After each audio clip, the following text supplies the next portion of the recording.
June 5, 1944. Dawn.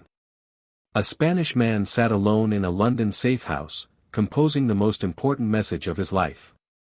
His fingers moved across a typewriter with careful precision. Each word had been debated, revised, scrutinized by British intelligence officers who understood that this single transmission could determine whether the largest amphibious invasion in history would succeed or drown in blood on the beaches of Normandy. The message was a lie. A meticulously crafted deception designed to reach the desk of Adolf Hitler himself. And it had to be believable enough that the Führer would bet the fate of Nazi Germany on its accuracy. The man's name was Juan Pujol García. To the British, he was Agent GARBO. To the Germans, he was ARABEL, their most trusted spy in England, a source so reliable that Hitler had personally awarded him the Iron Cross. The truth was more extraordinary than either side fully understood. Juan Pujol was a nobody. A failed chicken farmer from Barcelona. A man with no military training, no intelligence background, no formal education beyond elementary school. And he had single-handedly built the most successful spy network of World War II. Except the network didn't exist. Every agent, every subsource, every piece of intelligence was fiction. He invented them all. 27 phantom spies reporting from across Britain. And the Nazis believed every word. The message he was typing that June morning would tell the Germans that the Allied invasion fleet gathering in the English Channel was a diversion. The real attack, he would claim, was coming at Pas-de-Calais, 150 miles northeast. If Hitler believed him, German armored divisions would wait at the wrong beaches while American and British soldiers stormed Normandy. Thousands of lives depended on whether one man's lie could hold. The clock was ticking. Within hours, the largest military operation in history would begin. And Juan Pujol García, the nobody from Barcelona, would determine whether it succeeded. He was born in 1912 in Barcelona, the son of a textile factory owner. His childhood was ordinary. He studied at a Catholic school, showed no particular brilliance, and drifted through his 20s without clear purpose. When the Spanish Civil War erupted in 1936, Pujol found himself caught between fascists and communists, despising both. He served briefly on the Republican side, deserted, then was conscripted by the nationalists. He survived by avoiding combat, forging documents, and learning to deceive bureaucracies. By 1939, when the war ended with Franco's victory, Pujol had developed a profound hatred of totalitarianism in all its forms. Fascism and communism both disgusted him. He wanted to fight them. But he was nobody. No government would recruit him. When World War II began in September 1939, Pujol decided he would spy for the Allies. He walked into the British Embassy in Madrid in January 1941 and offered his services. The British rejected him. He had no credentials, no access to German intelligence, nothing valuable. He tried again. Rejected. He approached the Americans. Rejected. For months, he persisted. Every embassy, every intelligence contact he could find. Nobody wanted him. So Juan Pujol made a decision that would change history. If the Allies wouldn't let him spy for them, he would spy for the Germans. Then he would betray the Germans to the Allies. And once the British saw the access he had gained, they would have to take him seriously. In early 1941, Pujol walked into the German embassy in Madrid. He presented himself as a fanatically pro-Nazi Spanish government official with connections in London. He claimed he was traveling to Britain on business and could gather intelligence for the Reich. The Abwehr, German military intelligence, was skeptical but intrigued. They gave him a crash course in invisible ink, code procedures, and intelligence gathering. They assigned him a handler and the codename ARABEL. Then they sent him to Britain with instructions to recruit subagents and report on Allied military preparations. There was one problem. Pujol never went to Britain. He couldn't. He had no visa, no travel authorization, no way to enter the country. So he moved to Lisbon, Portugal, rented a small apartment, and began fabricating intelligence reports from a Britain he had never seen. Armed with a tourist guidebook to England, a map of the British railway system, and a Portuguese library card, Pujol started inventing. He created fictional agents. A Venezuelan student in London. A Swiss businessman in Liverpool. A Welsh nationalist. A corrupt Royal Air Force officer. Each with detailed backstories, personalities, and motivations for betraying their country. He studied British newspapers available in Lisbon and incorporated real events into his reports, adding invented military details to make them seem credible. He sent his intelligence to his German handler in Madrid via invisible ink letters. The Abwehr was impressed. ARABEL's reports were detailed, timely, and seemed plausible. But Pujol made mistakes. Terrible ones. He reported that Glaswegians would do anything for a liter of wine.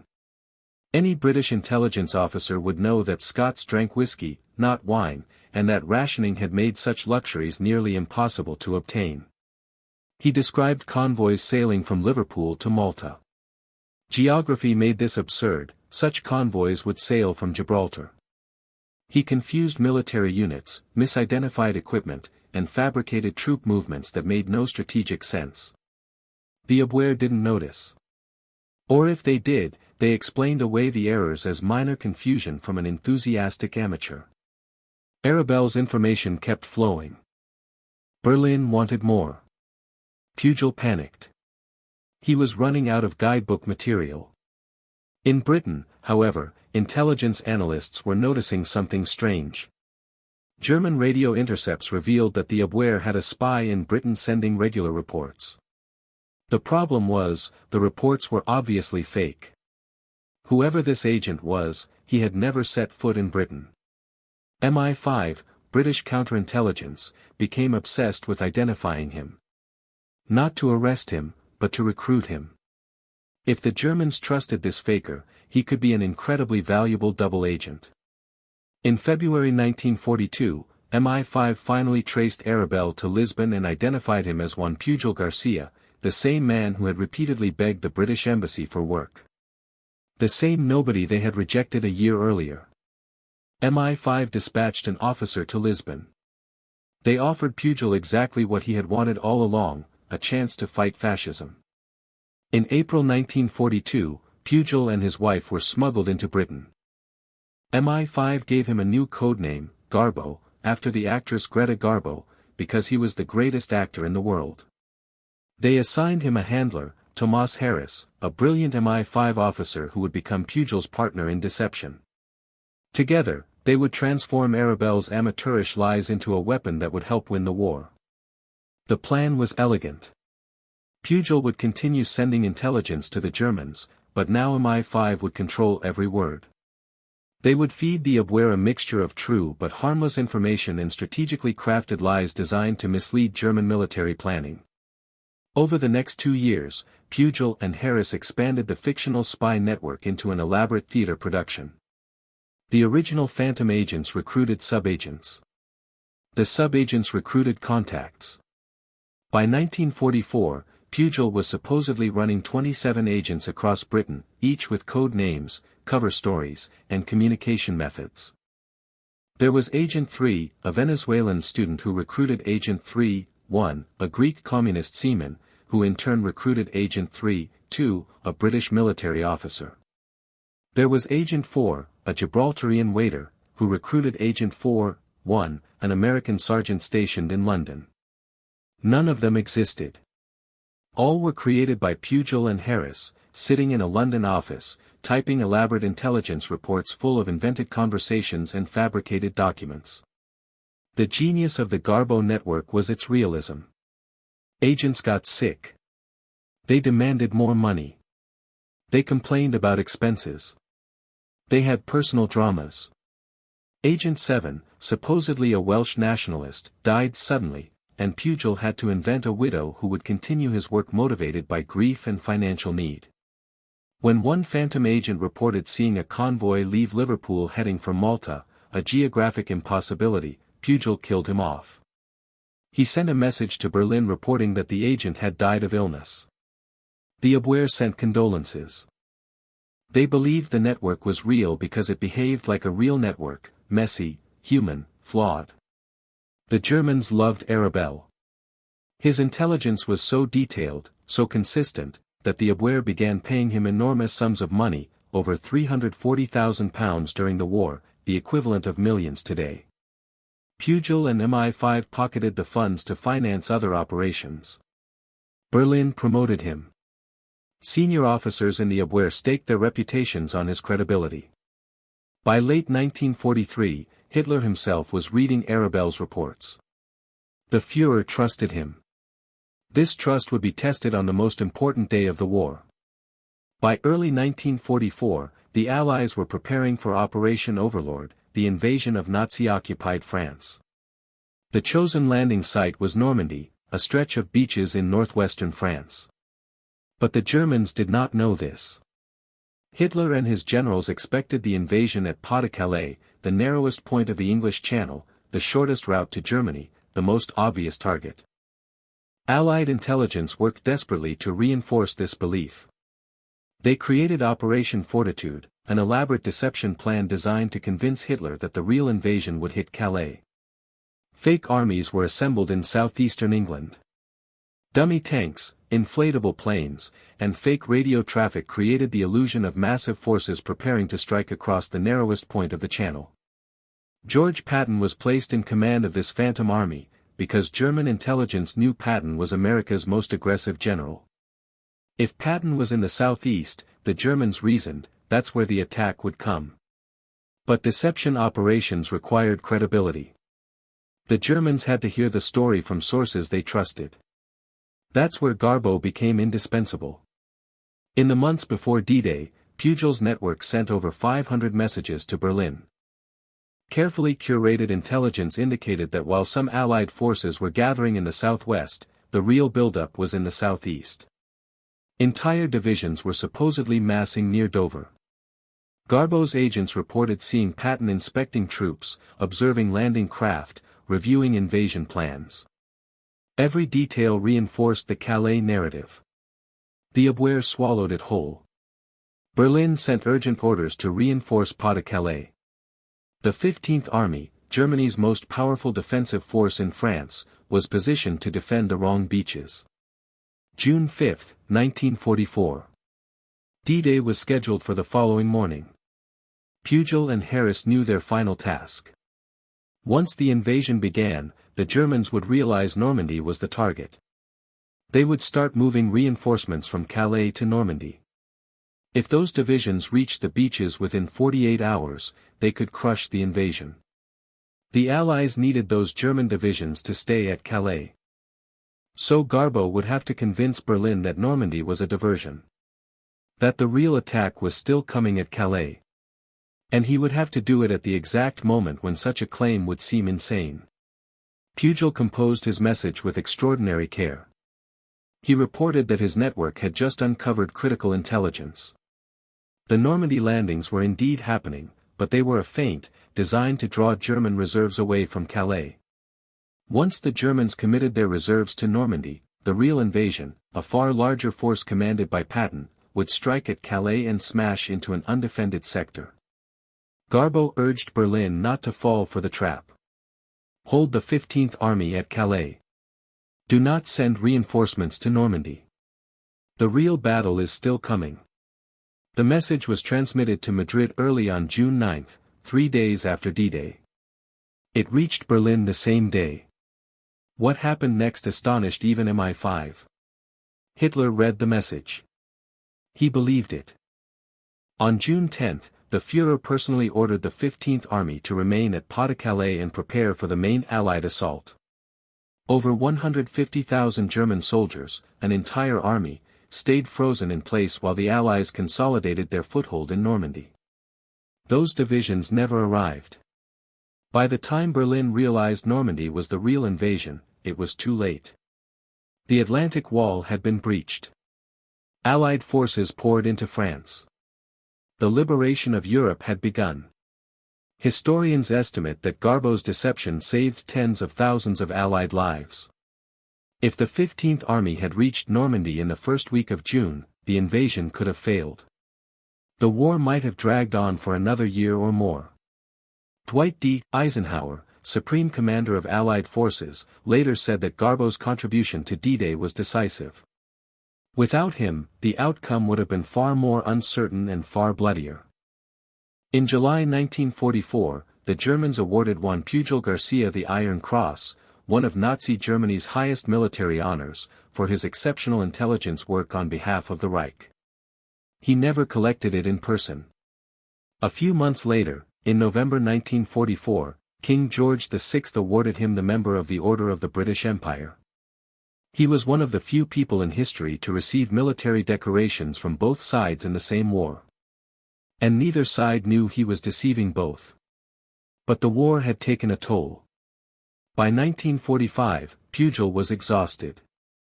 For 4 years, he had lived a double life, constantly inventing, constantly lying, constantly fearful that one mistake would expose him and doom his family. The Abwehr had stopped paying. Germany was collapsing. The usefulness of Agent Garbo was coming to an end. When the war ended in May 1945, British intelligence faced a problem. Garbo's identity was one of Britain's most closely guarded secrets. If the Soviets or anyone else learned that the Germans had been fooled so completely, it would expose British deception techniques. So MI5 made a decision. They would fake Juan Pujol Garcia's death. In 1949, British intelligence spread a story that Garbo had died of malaria in Angola. The story was planted in intelligence channels, whispered to former Abwehr officers, and quietly accepted. Juan Pujol Garcia, the man who deceived Hitler, vanished. He moved to Venezuela, changed his name, opened a small bookstore, and lived in anonymity. His former German handlers, the men who had trusted him so completely, never learned the truth. They died believing ARABEL had been a loyal agent of the Third Reich. For nearly 40 years, the world forgot Juan Pujol Garcia. Historians knew that a double agent codenamed Garbo had played a role in D-Day, but his true identity remained classified. In the 1980s, a British writer named Nigel West began researching the Garbo case. He tracked down Pujol in Venezuela, by then an old man running a small hotel. West convinced him to tell his story. In 1984, Pujol traveled to Britain for the 40th anniversary of D-Day. He was publicly honored. Prince Philip shook his hand. Veterans saluted him. Journalists marveled at the audacity of the whole operation. How had a chicken farmer from Barcelona, armed with nothing but a guidebook and a typewriter, fooled the most powerful intelligence apparatus in the world? The answer lies in understanding what Juan Pujol Garcia truly was. He was not a trained spy. He had no expertise in cryptography, no network of contacts, no access to secret documents. What he had was imagination and an understanding of human psychology. He knew that intelligence agencies wanted to believe they had sources inside enemy territory. He knew they would overlook inconsistencies if the overall narrative seemed plausible. He knew that bureaucracies, especially Nazi bureaucracies, were desperate to report successes to their superiors. The Abwehr wanted ARABEL to be real, so they convinced themselves he was. Pujol gave them what they wanted to believe, and in doing so, he made them complicit in their own deception. The Garbo operation also revealed something profound about World War II. Wars are not won only by soldiers and tanks and bombs. They are won by information, by deception, by convincing the enemy to make the wrong decisions. The Allies won D-Day not just because they had more ships and more men, but because they convinced Hitler to put his army in the wrong place. That deception began with the creativity of a handful of intelligence officers and the brilliance of one Spanish man who refused to be told he was too ordinary to make a difference. Juan Pujol Garcia spent his final years reflecting on what he had done. He never glorified his work. He insisted he was not a hero, just a man who hated fascism and found a way to fight it. He rejected payment for interviews, refused to commercialize his story, and declined offers to write sensationalized memoirs. When asked how it felt to have deceived Hitler, he said simply that he had done what needed to be done and that the real heroes were the soldiers who stormed the beaches. He died in 1988 in Caracas, Venezuela, at the age of 76. His funeral was modest. Few attended. The world had barely noticed his passing. But his legacy endures in ways most people never consider. The Garbo operation set the template for modern deception tactics. Intelligence agencies studied his methods, learning how to build believable cover stories, how to manage double agents, how to manipulate enemy perceptions. During the Cold War, both sides employed Garbo-style deceptions, feeding misinformation to adversaries, creating phantom networks, and exploiting the enemy's desire to believe their intelligence was accurate. In the digital age, the principles remain the same. States and non-state actors use fake personas, fabricated evidence, and strategic leaks to mislead adversaries. The tools have changed. The psychology has not. There is something deeply instructive about Juan Pujol Garcia's story for anyone trying to understand how history is shaped. Great events are not always driven by great men in positions of obvious power. Sometimes they are driven by nobodies. By people who refuse to accept that they are powerless. By individuals who see a way to contribute and pursue it with relentless determination despite rejection, despite mockery, despite every rational reason to give up. Pujol was rejected by every intelligence service he approached. He had no credentials, no connections, no plausible reason to succeed. He succeeded because he decided to create his own opportunity. He turned his weakness into strength. The fact that he was nobody made him invisible. The fact that he had no intelligence training meant he was not constrained by doctrine. He improvised. He invented. And he changed the course of history. His story also forces us to confront uncomfortable questions about truth, deception, and morality. Juan Pujol Garcia was a professional liar. Everything he told the Germans was false. He invented people, fabricated events, and manipulated an enemy intelligence service into making catastrophic decisions that cost German soldiers their lives. Was this moral? Most would say yes, because he was fighting fascism. But the ease with which he deceived reveals something unsettling. How many other deceptions succeeded without us ever knowing? How many events that we accept as historical fact were shaped by lies we never uncovered? Intelligence agencies do not declassify their failures. We know about Garbo because he succeeded and because the British eventually decided to reveal the operation. How many Garbo-level deceptions happened on the other side, and how many are still classified? The answer is we do not know. And that is precisely the point. Intelligence work operates in shadows. Deception is effective only when the deceived never learn the truth. For every Garbo case we know about, there may be dozens we do not. History is written by the victors, but it is also shaped by the deceivers, and we only learn about their work when they choose to let us. What we can say with certainty is that Juan Pujol Garcia demonstrated something that is both inspiring and deeply troubling. One person, with no resources except creativity and determination, can alter the course of history. He can save thousands of lives. He can deceive nations. He can make the most powerful men in the world believe whatever he wants them to believe. The weapon he used was not steel or explosives. It was narrative. He told a story that people wanted to believe, and he told it so well that they built their strategies around it. In an age where information warfare dominates geopolitics, where misinformation spreads faster than truth, where adversaries manipulate perceptions to shape outcomes, Juan Pujol Garcia's methods are more relevant than ever. Consider modern parallels. During the Iraq War, intelligence agencies presented evidence of weapons of mass destruction that later proved false. Was that a Garbo-style deception, or was it a genuine intelligence failure? How much of what we believe about adversaries, China, Russia, Iran, is based on accurate intelligence, and how much is shaped by strategic deceptions designed to manipulate our responses? When officials claim they have sources confirming a threat, are those sources real, or are they phantoms like Garbo's 27 fictional agents? We cannot know. That is the nature of intelligence work. And that is why Pujol's story matters. It reminds us that deception is a tool wielded by all sides and that certainty is a luxury we rarely have. His story also raises a question about the individuals who shape history. We celebrate leaders, generals, presidents. We build monuments to them. We name streets and schools after them.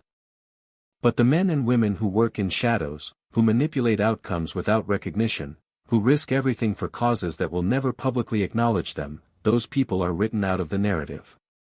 Juan Pujol García spent 40 years in obscurity, presumed dead, his contribution unknown. He was fine with that. He did not seek fame. He wanted to stop fascism.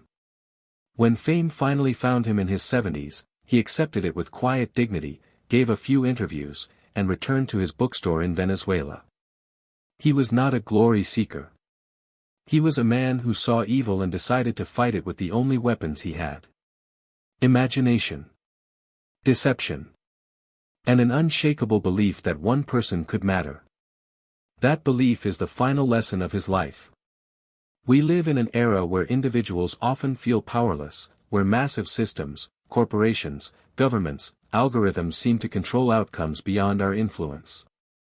It is easy to conclude that ordinary people cannot change history. Juan Pujol García was ordinary. He failed at nearly everything he tried before the war.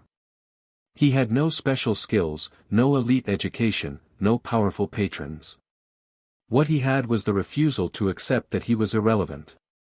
And with nothing but a typewriter and a guidebook to England, he saved D-Day. The next time someone tells you that ordinary people cannot change the course of history, remember the chicken farmer from Barcelona. Remember the man who walked into embassy after embassy, begging for a chance, and was turned away again and again. Remember that he decided if no one would give him an opportunity, he would create one himself. Remember that he invented an entire spy network in his imagination and convinced Nazi Germany it was real. Remember that Adolf Hitler personally decorated him while he was simultaneously working to destroy the Third Reich. Remember that he saved tens of thousands of Allied soldiers by making Germany's most powerful army wait at the wrong beaches. And remember that when the war was over, he asked for nothing, faded into obscurity, and spent the rest of his life selling books in Venezuela. Heroes do not always wear uniforms. They do not always carry weapons. Sometimes they carry typewriters. Sometimes they fight with words and imagination. Sometimes the greatest victories are won not on battlefields but in the minds of adversaries who never realized they were deceived. Juan Pujol García understood this. And in understanding it, he became one of the most important figures of World War II. A man whose name most people have never heard, but whose actions changed history. That is the power of the nobody. That is the legacy of Garbo.